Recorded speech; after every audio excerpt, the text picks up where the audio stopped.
Assalamualaikum warahmatullahi wabarakatuh. Sahabat Muslim, di mana saja berada, kita berjumpa lagi di Formula TV Channel. Hari ini kita masih membahas tentang ngopi-ngopi, ngobrol pemahaman Islam. Hari ini kita akan membahas tentang sebab daripada kemunduran umat Islam, baik dari skala daerah, nasional, maupun secara internasional, secara global, secara dunia. Umat Islam sedang mengalami kemunduran. Apa yang menyebabkan Islam itu menjadi kemunduran pada zaman sekarang ini? Salah satu daripada penyebab kemunduran umat Islam adalah yang pertama, orang Islam itu tidak merasa memiliki agama Islam itu sendiri pada dirinya. Dia terlalu menganggap sepele dengan agama Islam yang telah Allah berikan berupa hidayah dan taufik dia beragama Islam. Padahal orang yang hidup zaman Rasulullah melihat baginda kita Muhammad Rasulullah belum tentu ia masuk Islam atau beragama Islam, bahkan dia akan menjadi musuh Islam. Sementara kita umat Islam di zaman sekarang ini tidak hidup zaman baginda Muhammad Rasulullah, tidak melihat Muhammad Rasulullah, bahkan bukan sanak famili, saudaranya, ahli keluarganya, tapi kita sudah beragama Islam. Subhanallah, seharusnya kita menjaga dan merasa memiliki daripada agama Islam itu sendiri. Itu yang pertama, kurang menyadari tentang bahwa dirinya sudah memiliki agama Islam. Yang kedua, sahabat Muslim di masa berada, yang kedua, umat Islam itu kurang menghayati atau mengamalkan daripada ajaran agama Islam itu sendiri. Sementara ilmu pengetahuan agama Islam itu hanya sebatas wacana, perpustakaan di kepalanya, sehingga dia memahami ilmu agama Islam, dia pinter, profesor, doktor, kiai haji, dia banyak ilmu dan banyak memahami ilmu-ilmu agama Islam, tapi tidak bisa menghayati dan mengamalkan. Bagi orang Islam yang mempunyai ilmu tapi tidak bisa menghayati dan mengamalkan, di dalam Al-Quran Allah berfirman, kama salihimar yahmilu asfar. Mereka itu adalah seperti keledai yang bawa kitab-kitab pengetahuan. Subhanallah, maha suci Engkau ya Allah. Kemudian selanjutnya, kaum muslimin muslimat yang ketiga, yang penyebab daripada kemunduran umat Islam, yang pertama kurang memiliki, yang kedua kurang menghayati, yang ketiga justru lebih parah, yaitu minder atau malu untuk menunjukkan identitas atau dirinya sebagai beragama Islam. Padahal dia sudah menjadi pejabat, dia sudah jadi presiden, jadi menteri, jadi dewan, dia menjadi jenderal, menjadi tokoh masyarakat, tokoh agama, baik di daerah nasional maupun internasional. Jadi untuk menunjukkan identitasnya dia sebagai Islam itu malu, minder.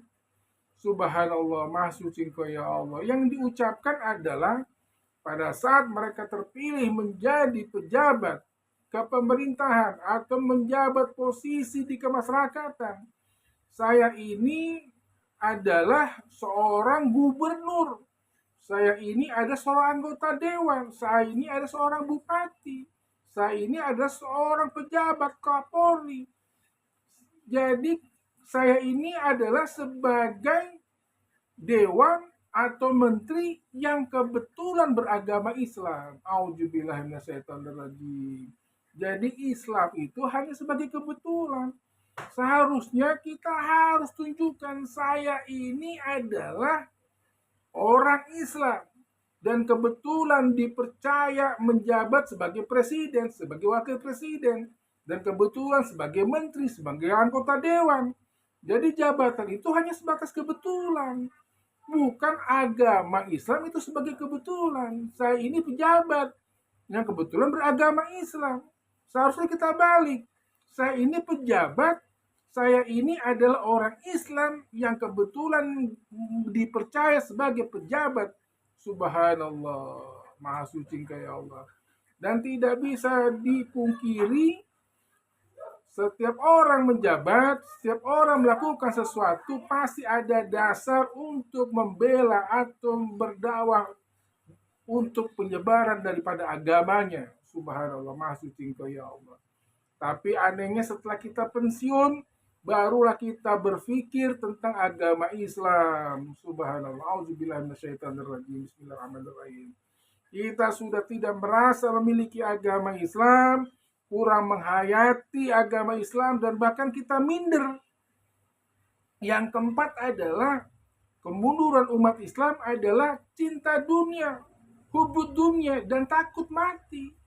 Inilah yang kita lihat, kita saksikan di TV-TV di saat sekarang ini, di mana Palestina, Gaza dibunuh oleh Zionis Israel dengan genosidanya, tapi negara-negara Arab itu semua mereka itu diam. Mana itu singa padang pasir?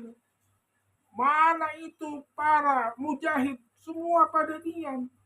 Auzubillahiminasyaitonirrajim. Mereka itu diam semata-mata cinta dunia dan takut mati. Ya kan? Tetangganya dibunuh, anak-anak, wanita, masjid, bahkan presidennya sendiri dibunuh. Ismail Hanif masih diam juga. Auzubillahiminasyaitonirrajim. Kenapa mereka diam? Karena mereka tidak mau ikut campur, takut mereka terpengaruh, terprovokasi untuk menjadi perang dunia ketiga. Ini salah satu daripada kemunduran daripada umat Islam, hubud dunia, yaitu sudah mencintai dunia. Kemudian selanjutnya sahabat muslim adalah yang kelima adalah kemunduran umat Islam kalau sudah menyangkut harga diri, kalau sudah menyangkut harta, tahta, mahkota, jabatan, atau menyangkut suku atau bangsa, itu menjadi suatu masalah besar. Hanya dengan masalah rokok, hanya masalah uang 10.000 perak, kita gampang terpancing emosi. Dan kita saling bunuh-membunuh gara-gara ketersinggungan, karena masalah harga diri. Sementara kalau sudah masalah iman, masalah moral, masalah akhlak, kita diam aja. Udahlah, itu hal yang biasa. Bahkan kita mengadakan doa bersama. Auzubillahiminasyaitonirrajim. Bismillahirrahmanirrahim. Jadi kemunduran umat Islam salah satunya adalah lebih mengedepankan harga dirinya diinjak-injak dibanding dengan agamanya, iman yang diinjak-injak. Kalau imannya diinjak-injak, agamanya dinistakan, mereka umat Islam banyak yang diam atau pura-pura nggak tahu para pejabatnya. Auzubillahiminasyaitonirrajim. Bismillahirrahmanirrahim. Kemudian sahabat muslim di masa berada, salah satu daripada kemunduran umat Islam adalah para pemuka agama, para pemimpin agama, ustadz, ulama atau kiai, walaupun tidak seluruhnya, tapi mayoritas para pemuka agama itu sudah tertidur, terlena dengan kesenangan duniawi. Para pemimpin umat, para pendakwah atau mubalik sudah tertidur dengan kesenangan duniawi, dengan amplop, dengan duit, dengan fulus, dengan jabatan, dengan harta. Sedangkan umatnya imannya mati. Bagaimana orang tidur membangunkan orang mati? Tidak mungkin bangun, tidak mungkin bangkit. Inilah salah satu penyebab daripada kemunduran umat Islam. Para ulamanya, para pemuka agamanya sudah tertidur, terlena dengan kesenangan dunia. Yang cilakanya kita seluruh dunia menghujat Israel, justru kita pemuka agama Islam itu sendiri mendatangi Presiden Israel. Auzubillahi minasyaitonirrajim. Bismillahirrahmanirrahim. Apakah masih pantas menjadi ketua atau pemimpin salah satu ormas besar umat Islam? Inilah menyebabkan kemunduran umat Islam.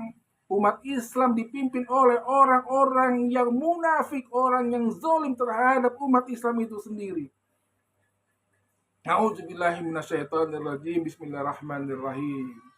Kemudian sahabat muslim, salah satu daripada kemunduran umat Islam adalah yang ketujuh adalah tidak adanya ukhuwah Islamiyah, persatuan dan kesatuan umat Islam, baik itu dari partai Islam, dari ormas Islam, dari tokoh-tokoh Islam, apalagi umat Islam yang tidak paham apa-apa. Tidak ada ukhuwah Islamiyah. Walaupun Allah memerintahkan wa'tasimu bihablil jami'a wala tafarraqu, berpegang teguhlah terhadap tali agama Allah, jangan bercerai-berai, ini perintah. Tapi perintah ini tidak ada yang bisa menjalankan untuk ukhuwah Islamiyah, baik dari tingkat daerah, nasional maupun tingkat internasional. Centang perenang seperti buih di lautan. Auzubillahi minasyaitonirrajim. Bismillahirrahmanirrahim. Sahabat muslim, yang terakhir adalah yang menyebabkan kemunduran daripada umat Islam, Barat, Eropa maju karena meninggalkan daripada kitab sucinya, agamanya, dari ilmu pengetahuan, dari urusan keduniawian, dari urusan berbangsa dan bernegara. Makanya Barat, Eropa maju. Nah, sementara umat Islam, negara Islam justru meninggalkan daripada kitab suci Al-Quran, dari berbangsa dan bernegara. Kan? Justru meninggalkan. Kalau Islam ikut meninggalkan kitab sucinya, bukan tambah maju, justru tambah mundur. Subhanallah. Kalau kita ingin maju, sebagaimana abad-abad ke-9 dan abad ke-15, Islam maju dari kekhalifahan Baghdad, Utsmani, Turki, dan segala macam kekhalifahan. Mereka maju, umat Islam maju pada saat itu, sampai-sampai benua Eropa itu menjadi bagian daripada kekhalifahan Abbasiyah. Umat Islam maju karena masih berpegang teguh terhadap Al-Quran dan Sunnah. Pada saat umat Islam sudah menjauhkan Al-Quran dari kehidupan berbangsa dan bernegara, dipastikan Islam itu akan mundur dan terpuruk dan tidak akan pernah bangkit. Demikian para sahabat muslim di mana saja berada. Mudah-mudahan ini menjadi introspeksi daripada kita bersama, khususnya para ketua partai Islam, ormas Islam, para tokoh-tokoh Islam. Ayo, sudah saatnya kita bersatu dan bangkit bersama. Demikian yang benar datang dari Allah Subhanahu wa Ta'ala, yang doif, yang fakir, kesalahan dari saya sendiri. Wabillahi taufik wal hidayah, walafu minkum, wassalamualaikum warahmatullahi wabarakatuh. Salam sehat, sukses, dan bahagia.